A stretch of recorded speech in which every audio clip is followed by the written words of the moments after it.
This is the WWE Smackdown May 9th, 2025 full show results video which takes place at Nutter Center in Dayton, Ohio. The show started with a match between Damian Priest and LA Knight versus Jacob Fatu and Solo Sikoa, and the result of this match was Damian Priest and LA Knight won the match by pinfall with a BFT from Knight on Solo Sikoa. Post-match, Priest confronts Knight, a shoving match breaks out and turns into a brawl until the Samoan werewolf cuts his challengers off and beats them down. Posting each man in turn, he leaves them laying and holds the United States Championship high.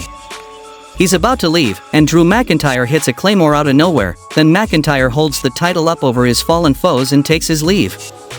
Backstage, R-Truth is holding up a Let's Go Cena sign and chanting when Big Jim Uso rolls up to tell him Cena sucks and Truth insists his childhood hero said never to give up and keeps chanting. Back from the commercial, Drew McIntyre says he's gonna put a silver bullet in Jacob Fatu and after all he won a #1 contenders match it should be a singles match. LA Knight lost at WrestleMania, that's BS, and he beat Damian Priest at WrestleMania so him being in this match is also BS.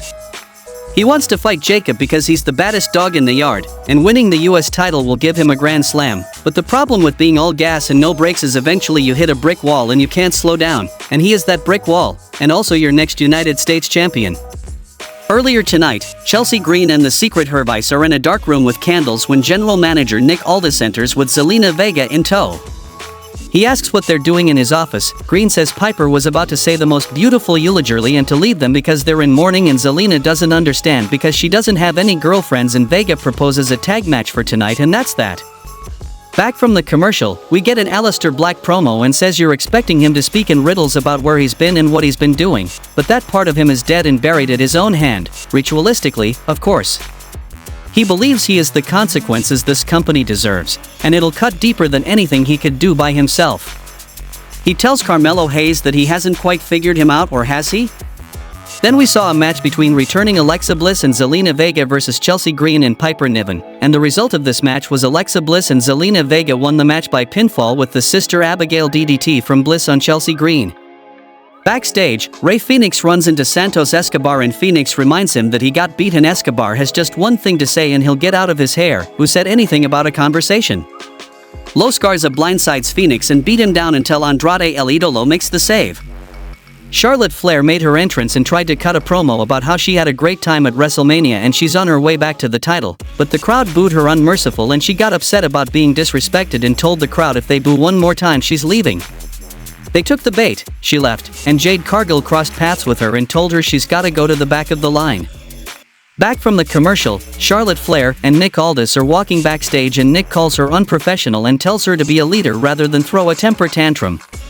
She says she can't do this right now and tries to leave, but Alexa Bliss is there and shuts the car door on her and tells her they should talk. Then we saw a WWE Women's Championship #1 contenders match between Jade Cargill versus Nia Jax, and the result of this match was Nia Jax defeated Jade Cargill when Naomi does a drive-by on Tiffany Stratton, Jade distracted about to hit Jaded and Jax blindsides her, and then hits with the bonsai drop, becoming the #1 contender to the WWE Women's Championship. Street Profits are walking backstage when they run into Mia Yim and B-Fab. They put them over for looking good in gold and kicking ass in the ladder match and the boys put them over for putting everyone on notice last week. Street Profits make their entrance and get on the mic and they do some cheap Pop Ohio stuff and say they put on the best TLC match of all time, and that's right, the gorilla fears them. They even used a prosthetic leg, meaning they've got a leg up on the competition. What happened is what always will happen, and that's the Street Profits coming out on top, better get used to it. Then comes Fraxiom and Nathan Fraser apologizes for the interruption before saying it feels good to be on SmackDown, rubbing shoulders with the WWE Tag Team Champions, the Street Profits, the best tag team in the freaking game right now. Nathan recounts Heartbreak Kid Shawn Michaels giving them the command to take opportunities when they see them on the main roster. Axiom says Street Profits are the best of the best, and no disrespect but they came out here because they thought the tag titles would look good on them. Angelo Dawkins says they've only won 2 matches and that's impressive but do they really think they deserve a title shot? Fraxiom admit they do and Montez Ford is incredulous.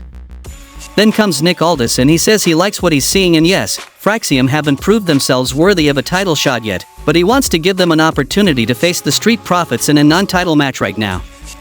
Then we saw a match between Fraxiom versus Street Profits, and the result of this match was Fraxiom defeated Street Profits by pinfall with Catapulta Infernal, presumably earning a title shot against the Street Profits given what Nick Aldis said when he set the matchup. Tiffany Stratton is looking for Naomi backstage when she runs into Nia Jackson. Jax says it's not easy being champ, is it? And she should be worrying about her, not Naomi, since she's #1 contender. Stratton says she'll make sure Jax has a seat at the losers table with Charlotte after she beats her.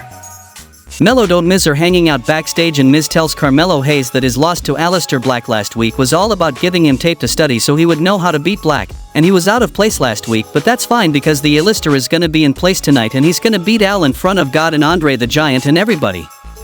The next match happened between Aleister Black versus Carmelo Hayes, and the result of this match was Aleister Black defeated Carmelo Hayes by pinfall with a small package. Post-match, Miz runs in and eats Black Mass for good measure. Backstage, Jacob Fatu and Solo Sikoa are hanging out and Solo says they need some kind of game plan, but Fatu unloads on him and says the only plan is to run the play because he's gonna dogwalk LA Knight, Damian Priest, and Drew McIntyre tomorrow night. That's the only play, because he's all gas, no brakes. A sullen Sikoa hangs back going, okay, alright, clearly upset. Then we saw a match between Andrade El Idolo and Rey Fenix versus Los Garza, and the result of this match was Andrade El Idolo and Rey Fenix won the match by pinfall with the message from Andrade on Humberto Carrillo. Post-match, Santos Escobar berates Humberto for losing and Carrillo swats his hand away and they huff and puff at each other and Humberto walks out. John Cena makes his entrance and demands the ring announcer get in the ring to do a better introduction for him. Somebody throws a beer in the ring mid-introduction and John stops him long enough to hold it up for the camera and throw it out of the ring before posing with the title in the last part of his intro and taking the microphone. Cena begins, saying tomorrow your childhood dies. The reason you're reduced to throwing empty bottles of beer is that every single one of you knows how important Backlash is. Cena says Randy Orton isn't here, he's smart, he took John's advice and he's home with his family in St. Louis, preparing for the biggest moment of his career. The first time they wrestled was almost 25 years ago and since then they've appeared almost 100 times together, 31 titles between them, 2 names that define ruthless aggression, and if you're a fan between the ages of 12 and 55, you either chose Randy Orton or you chose John Cena. That's what's at stake tomorrow, because tomorrow is their final match, you only get to choose one more time, and your childhood dies. Tomorrow he does it again as Randy Orton kills the legend of Randy Orton, he'll be just like his 2006 drug test, a failure. Orton is the greatest of all time at making a mockery of what a WWE superstar should be, and John is the greatest because he is respect. He won't stoop to Dayton's level, he tells them to take a good look because tomorrow he makes history again and this is what a last real champion looks like. A masked man attacks and goes for an RKO but John lays him out with an attitude adjustment. John holds the title up, and Orton's behind him, unmasked, and hits RKO out of nowhere, and picks the title and kissed it before raising it over his head, and the show goes off the air. How much you would rate this week's SmackDown show? Tell me in the comments, do not forget to subscribe the channel, and thanks for watching.